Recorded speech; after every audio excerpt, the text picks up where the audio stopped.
Welcome again to Joe Stunner Boxing. I hope you're having a really good week. All right, so Carl Froch got stuck into Tyson Fury's resume, pulled it to bits, and John Fury, he did what John Fury does, which is he took absolute umbrage and got stuck into Froch. You're a shithouse, you're this, you're jealousy, it's all jealousy. Yeah, one day John's going to have, blood vessels in his temples are going to explode and he's going to have some sort of, I don't know, he's going to spontaneously combust. He'll just go up in flames and he'll still be bunnying after that. But as with most things in life, I think the truth lies somewhere in the middle, okay? Because what Froch said was, I'll give you just a quick overview. He said that he was pulling the Fury's resume to bits. He said, Deontay Wilder, he actually said no words are needed, meaning Wilder's so damn bad. Vladimir Klitschko, he was 40. He was a 40-year-old man. Chisora and Dillian White are just journeymen.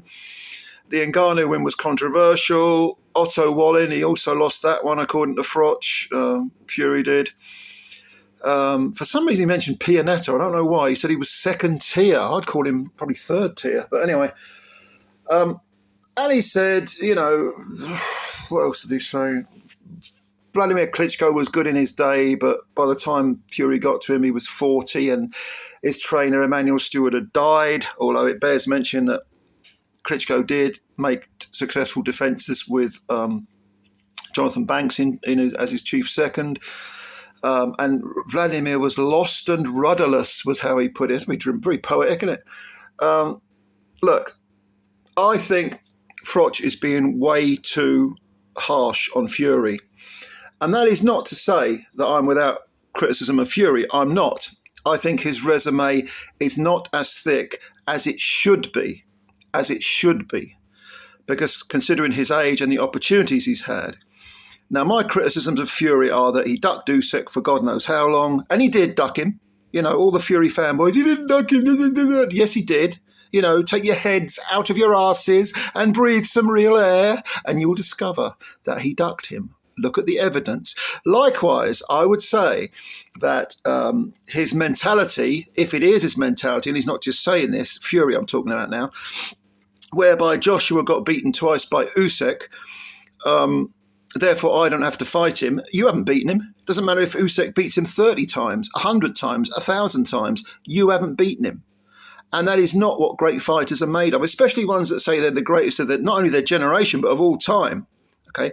Imagine if Muhammad Ali had said, I don't need to fight, Joe Frazier. I've beaten him. We shared a couple of fights and Foreman knocked him out in 2 rounds. So why bother with the thriller in Manila? It's such a moronic, stupid way of arguing. And it comes from, Mayweather made it popular. It actually goes back to other fighters as well. Sugar Ray Leonard sort of hinted at it in that second career that he had from Hagler onwards. But yeah, it's a moronic way of thinking, and it's completely disingenuous, deliberately disingenuous. And Fury is either too vain to admit this, or But he knows that it doesn't matter. It doesn't matter. You take on Francis Ngannou. Why? Because no one else is available. No one else is available. What the hell are you talking about? I mean, Jared Andrew, you could have had Frank Sanchez put his name in the hat, but Coley put his name in the hat. I'm not sure about Anderson because I think he just fought. But there were plenty of top 15 fighters. I did a couple of videos on this, going through the rankings. There were others available. No. You took on Ngannou because A, you were offered a big fat paycheck. No problem there. I ain't got a problem with people getting as much money as possible. But number 2, you thought it'd been easy touch. Okay, and it wasn't. And you almost lost.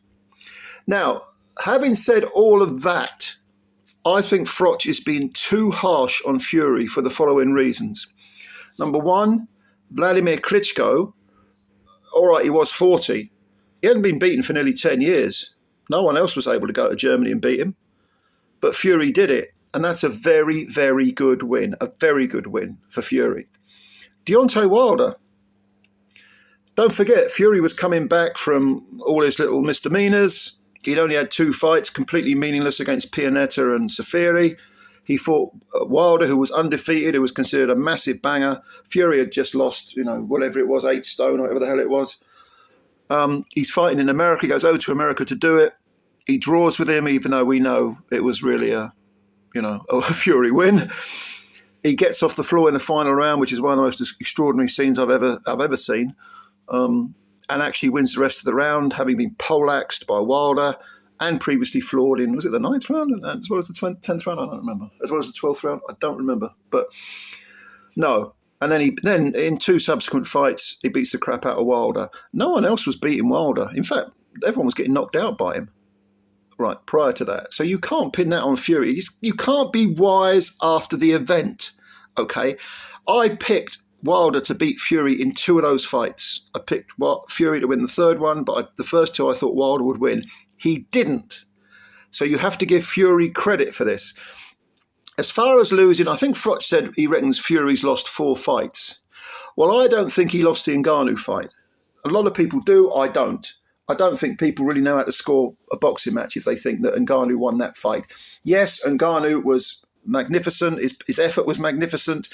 He knocked Fury over, which none of us expected. He was a debutant making his debut against the heavyweight champion, and he did magnificently well. And he lost. He lost more rounds.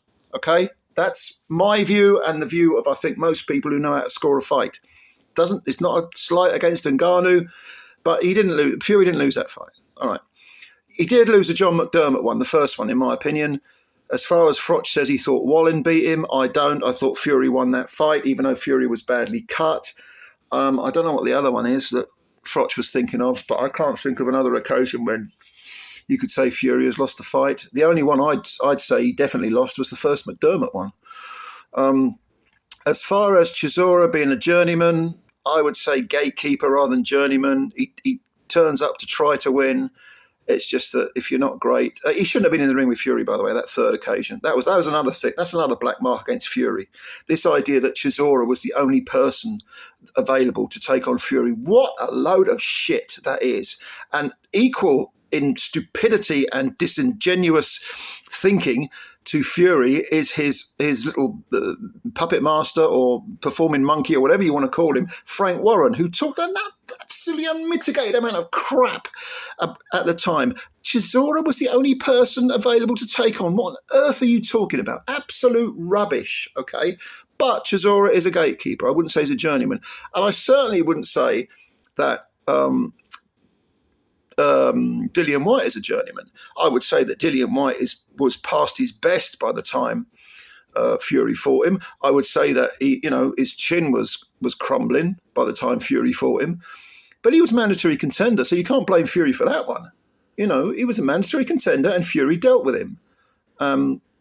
So I think Froch has been too harsh, even though I have serious criticisms of Fury in his overall career. I don't think it's fair to say the stuff that Froch was coming out with. I do think Fury's resume is... The thing about Fury is his resume is thin, but his wins are really good.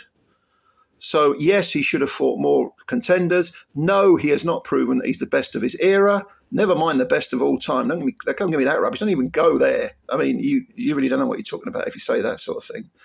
And, yeah, his resume is kind of thin, but his wins are so good that I don't have a problem with, And by the way, I've always thought if Fury had fought AJ when they were undefeated, I think Fury would have won.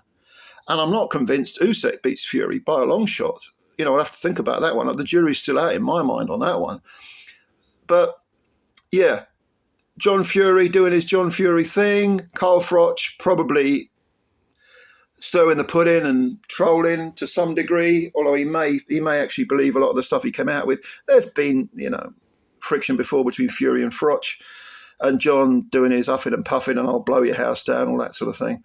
I don't know. It's all a load of fanny to me, but yes, to me, the truth is in the middle somewhere. So what do you think? Comments below as always. Please subscribe to the channel if you're new. Hit the like button. They count them apparently. And I'm looking forward to reading your comments. I will catch you later. Bye for now.